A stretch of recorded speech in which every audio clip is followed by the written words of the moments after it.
आज हम कक्षा 12 की फ्लेमिंगो पुस्तक के महत्वपूर्ण अध्याय लॉस्ट स्प्रिंग का सरल हिंदी में सारांश समझेंगे। इस अध्याय की लेखिका हैं एनीस जुंग। यह अध्याय उन गरीब बच्चों की सच्चाई को सामने लाता है जिनका बचपन गरीबी और मजबूरी के कारण उनसे छिन जाता है। स्प्रिंग यानी बसंत, जो खुशियों और नई उम्मीदों का प्रतीक है। लॉस्ट स्प्रिंग का अर्थ है खोया हुआ बचपन।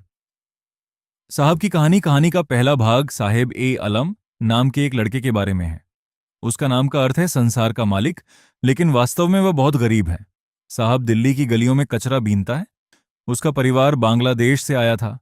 वहां बाढ़ और गरीबी के कारण उनका जीवन कठिन हो गया था, इसलिए वे भारत आ गए। साहब के लिए कचरा केवल कचरा नहीं, बल्कि कमाई का साधन है। कभी कभी उसे उसमें सिक्के या उपयोगी वस्तुएं मिल जाती हैं।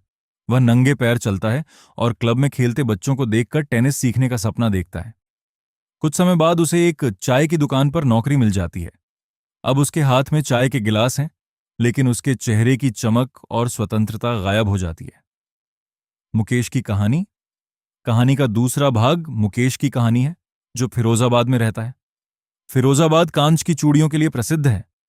यहां हजारों परिवार पीढ़ियों से चूड़ियां बनाने का काम करते हैं।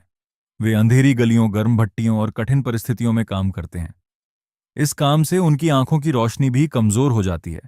लेकिन मुकेश अपने परिवार की परंपरा को तोड़ना चाहता है। उसका सपना है कि वह कार चलाए और ड्राइवर बने। वह अपने जीवन को बदलना चाहता है। कहानी का संदेश यह अध्याय हमें बताता है कि गरीबी बच्चों से उनका बचपन छीन लेती है। बाल श्रम एक गंभीर सामाजिक समस्या है। शिक्षा और अवसर मिलने पर बच्चे अपने सपनों को पूरा कर सकते हैं।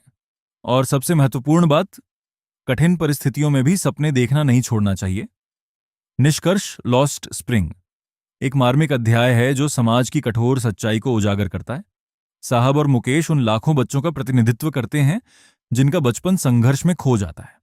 फिर भी मुकेश का सपना हमें आशा और परिवर्तन की प्रेरणा देता है।